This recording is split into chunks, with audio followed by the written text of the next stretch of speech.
Hey guys, it's Sergeant Kickass here and welcome to this video. Today's going to be a very unusual video, and I know I've been going for a very long time, so it's very strange for me to be here, back and talking to you, but yeah, thought I'd record a video today. A few reasons why.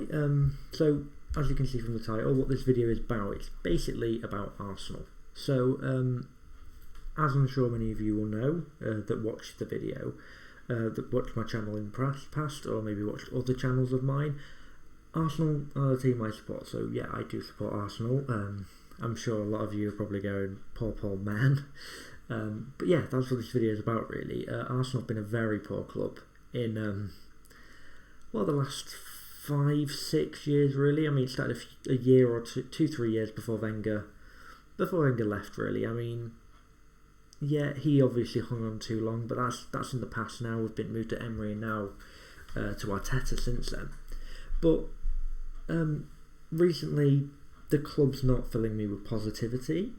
I mean, the owners are not going to put any money in, and that All or Nothing documentary really is a concern for me. I mean, the club's been very private in the past about their behind the scenes business.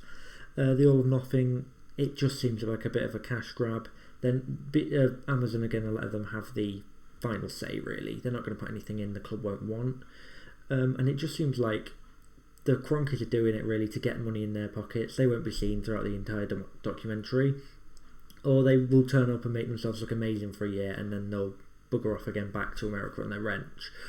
But it's really the squad at the moment we're talking about. I mean, this whole squad needs a whole overhaul. It is shambolic, this squad at the moment. I mean, Hector Bellerin wants to leave. That's fine. Bye bye. He's not that great anyway. But there's no really replacements out there that we can get if we do get rid of him. Other problems, we're talking about getting, but the players we're trying to get in. I mean, James Maddison, not going to come to Arsenal. He's at Leicester City. They're in Europe. They're challenging for Champions League every year. Why would he move to Arsenal where he's just not going to get any European football? He's not going to do it. It's just not possible. Hosamawa, obviously he would be an incredible sign in that midfield, but again, I just don't see him wanting to come. Why would any player want to move from wherever they're at to Arsenal? Arsenal is not a prospect anymore. We've still got that big club factor. We are a massive club, third biggest fan base in England. But as a club now, Arsenal are not an interesting prospect. We've got a manager who's unexperienced, doesn't have any experience. Yes, he won a FA Cup and a Community Shield, but he's not got the allure that other managers do. If someone at the moment, they go, would you rather go to Leicester under Brendan Rodgers, or would you rather go to Arsenal under Mikel Arteta? Every player in their right mind is going to go to Leicester. I mean, they've got their squad, yeah, some of their best players are aging, but then you've got to think, James Maddison's the perfect thing for this.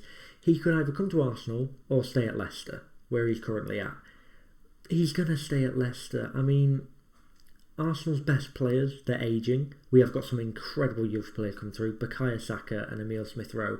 Two of our best players last season. Without them, we probably would have been scraping relegation. And we're relying on 19-year-old kids, really, to carry us through the seasons, and we can't do that. I mean, like I said, James Maddison, he'd be an incredible signing for Arsenal, but he's not going to sign. I mean, he's currently playing Europa League football, just missed out on Champions League football twice, 2 years in a row. And the only teams he would move to are teams that are going to be in the Champions League, because that's the quality he's at. He's not going to be in a team that just finished 8th, scraping, fighting all season to try and keep that position. I mean, Arsenal needs so many players, and we need high quality players, but no one is going to want to come. We're basically relying on the youth players. We're relying on a Balogun turning up and being incredible. We're relying on Emile Smith-Rowe and Saka again. They're going to be two huge players for us this season, and they're both so young. Gabriel Martinelli, he's coming back. He's going to be a key to how this Arsenal team perform. Nicola Pepe, £72 million, and he was kept off the pitch by 33-year-old Willian, who was shambolic, and 19-year-old Bukayo Saka, man. 72 million we paid for him, and he's being kept out of the squad by a child, essentially.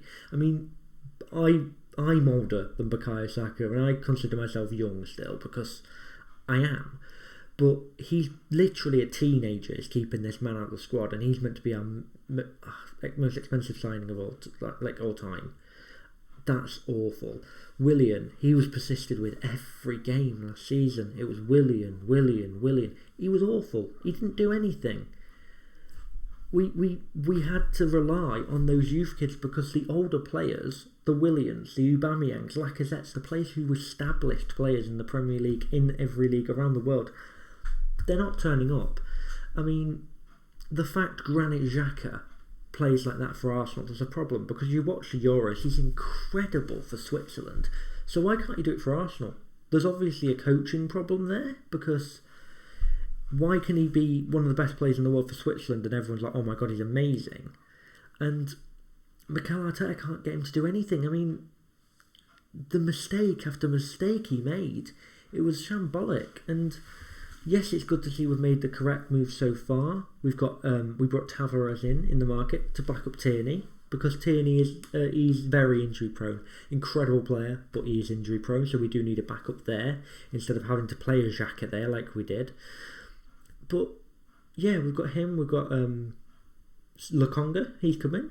Yeah, both young players. They're going to be good in the future, but they're not the finished article. They're going to be a few years, and Arsenal need to get back to competing now. That's what Arsenal need to do. We can't be thinking, oh, in 3 years this player is going to be the best. I mean, look at William Saliba. 27 million was it we paid for this man? And we sent him on loan 3 seasons in a row. This time with a player who hates the club, who's going to basically talk to him and be like, don't go back, move. They're going to ruin you. William Saliba, everybody wanted him to start. Everybody, all the Arsenal fans were going, this is the season we see William Saliba. Him and Gabriel will run that defence. And no, they've shipped him out to France again for 3 years in a row, and it's just not good enough. Arsenal need to be playing him. Otherwise, he's going to want to leave. I mean, when he gets back, he has 2 years in his contract. And the promise we were made is if a player has 2 years left in his contract, he signs or he goes. And he's not a player we can afford to lose, because he is an incredible player. And Arsenal are at risk of losing him, because we're not wanting to just put the effort in. It is ridiculous. We're bringing Ben White in, 50 million. Is Ben White better than players we've got there? Of course he is. He's a great player. Didn't play in the Euros, which was a bit of a shame. And it seems like that's sort of the only reason Arsenal went after him, because he got called up to the England squad. So they were like, oh, there's something in this guy. Because before that, there was no links to him at all. I mean, it looked like he was going to Man City, it looked like he was going to Liverpool, and then suddenly Arsenal went buying him. He's better than who we've got. He is. That's fine. But if it's going to stunt Saliba, I'm not happy with that transfer. William Saliba, when he came in, I was like, okay, he's off back to St Etienne for a season. Fair enough. If that's what it takes, he comes in the next season, he bangs it, and he's got another year of experience under his belt. He's a main star. He starts every game. He came back, and they went out on loan again, and I was a bit annoyed by that. I thought, okay, I'd rather he didn't go out on loan. I think he is a quality player. I've seen little of him.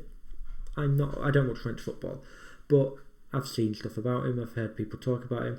Very good player. And I thought, okay, he's gone on loan again. Not really great, but he'll get another season of experience under his belt, and then he'd come back next season and he will smash it.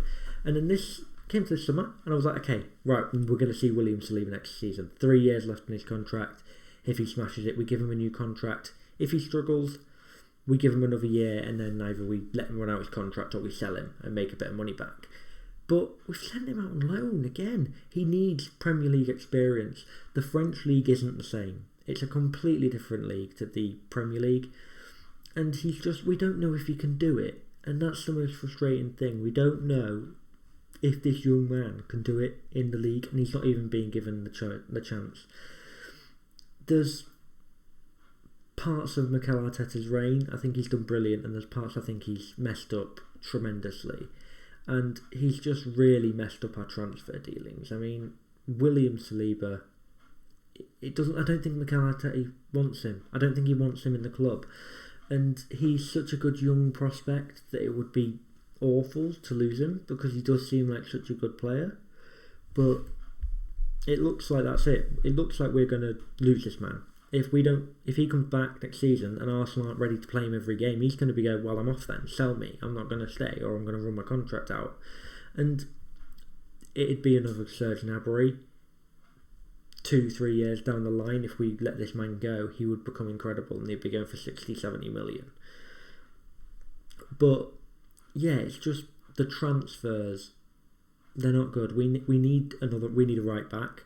We need a goalkeeper, back up for Leno, because unfortunately that young lad we did bring up, not good enough. He's not good enough for Arsenal, even as a second choice. I mean, I've watched him against Hibernian, awful. He couldn't even catch a ball. Watched him against Rangers, wasn't good in that game either, and it's just not good enough for what we need. So unfortunately, yeah, Arsenal at the moment is, I understand it's a process, and everyone keeps saying trust the process, trust the process, trust the process. It's hard to trust the process when you don't know what the process is trying to do. There's no vision in this club. There's absolutely no vision, and it is hard to see because obviously it's the club you love. You want to know what's going on, but there's just no. It doesn't seem like look into the future. They're sticking with Mikel Arteta. He doesn't really know what he's doing. He's very inexperienced, and with him at the wheel, it's not. We're not going to go anywhere. We are really going to struggle as a club to make progression, to improve, and it's hard. But I mean, we will see. We will see this season how it goes. And we'll see a lot more in the documentary. That is going to be a comedy, isn't it? There's going to be more fans that aren't Arsenal fans watching that for the comedy value rather than Arsenal fans because they want to learn about what goes on behind the scenes. It's going to be Arsenal becoming Banter FC. That is true. We are not a great club at the moment. I mean, West Ham finished above us, first time in their history, I believe. But it's shambolic. I mean, the club that I love, it seems like it's dying because of, and it does start at the top. It's poison at the top.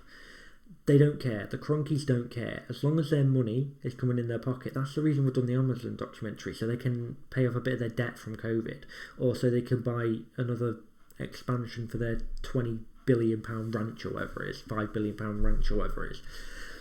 They just want they run this club like a business, and I understand it because that's how football is now. But when it's a big club like Arsenal, you need the owners who are going to put money in because we can't compete with the likes of Man City, Chelsea, Spurs even if we're not being given the money to do that. I mean, Spurs, obviously they're not going through a great time at the moment either. They've only just got their manager in. He's had a month less. They've had a month, 2 months left planning. Because they haven't had a manager. They got their 9th choice of manager, which is an absolute shambles. I mean, they basically tricked their entire fans going, we're getting Conte. How amazing. Just so they'd sell the season tickets. Arsenal haven't done that, but again, it's just a false hope. Josh Kroenke, there's that famous clip of him going, be excited. There's a lot to come from this club. Be excited. About what? We signed one player that season. He said, be excited, and we signed nothing. We didn't do anything. We didn't progress. We're slowly declining as a club, and it's hard to see. I mean, the Florida Cup, we're not in it now due to COVID because I think a few players and staff, they've got COVID, so they don't want to risk the health of the entire squad. It's not safe to play, and in a way, it's good because the embarrassment of getting slapped up by Inter Milan would have been awful. They would have bodied us. They would have shown us up for the frauds that this club is. And it would have been on Kroenke's home turf, but they wouldn't have cared. I mean, they need to sell. I don't see why you'd keep a business if you're hated. Why would you want to run a business where you're hated by everyone? It doesn't make any sense, especially in sports games. every sport company he owns hate him. The LA Rams hate him. I mean, they moved him from St. Louis to LA. His basketball team, they're not fans of him. He's hated by every business he owns because he doesn't put the money in, he doesn't invest, he doesn't care. He just runs them for cash cows, and then he'll cash out in 10 years when he realises Arsenal are dead as a club, and then he'll sell it, and he'll still sell it for more than he paid for it. And he's rinsed every penny out of us. That's when he'll sell, because at that point there's no more money to be made from us. But like I said, it's embarrassing at the moment being an Arsenal fan. I used to have pride. People in school would be like, oh, what team do you support? And I could say Arsenal. I could say that proud with my chest out. We were FA Cup winners years after year. We were challenging. We were in top four. We were challenging for the title though. And I was proud to be an Arsenal fan. Now people ask, what do your clubs do you support? And you say Arsenal, but you haven't got your chest pushed out. You haven't got that confidence anymore. You haven't got that swagger. You just have no belief in the club because, well, we have no reason to believe. We have no reason to believe in this club. It's an absolute shambles at the moment. It's awful. And it's a joke. Arsenal is a joke at the moment. All or nothing. We'll see who the real frauds of the club are. Hopefully Arsenal have no editorial rights over that like Tottenham clearly did. But we shall see. I mean, it looks like it's going to be built around Mikel Arteta and trying to make him look good. Make him look like the face for the future. And they're going to push him like he's a god. Like he's the saviour of Arsenal. And we all know deep down he's not. As much as I'd love him to prove me wrong, he's not. He's got no experience. We need an experienced head in. The Arsenal right now is a sinking ship, and we need an experienced captain. We need an experienced manager who knows how to deal with this, drag us out of the shit, make us a top club again, and redefine Arsenal. Stabilise the ship. We can't keep going as Arsenal are going at the moment because we're regressing as a club. We're not progressing. But yeah, like I said, there's a lot that needs to be changed. And it's at all levels of the club. But yeah, that's just my thoughts on Arsenal at the moment. But yeah, guys, I am going to be back to gaming content soon. I just thought I'd upload a football video at the moment. I know I've not really done that apart from predictions on my channel at the moment, but I just thought, why not? I mean, I wanted to get off my chest. I've been gone for a long time, and it seems like a perfect video to clear my head. I mean, I've had some really bad mental health issues recently. So this has helped get a lot off my chest and just a bit of stress that I don't need. And yeah, it's cleared my head a bit. I've had a really bad time recently, so Arsenal making it worse didn't help. So yeah, it's just getting this off my chest. It just makes me feel a bit better. But like I said, I'll be back to gaming videos soon. I can do Minecraft, I can do PC gaming now. My laptop's better, it can run games, and a lot better than my old one could. So maybe we'll see a Minecraft series. Maybe we'll see a modded Minecraft series. Who knows? Any other games you want to see? Let me know in the comments down below if you've listened this far. Hit that like button if you did enjoy the video and you want to see more videos like this in the future. Obviously subscribe if you're not already. And yeah, like I said, I hope you did enjoy. I know it's a bit different to what you're used to on this channel. But yeah, I hope you enjoyed. So if you did, I'll catch you in the next video. Peace.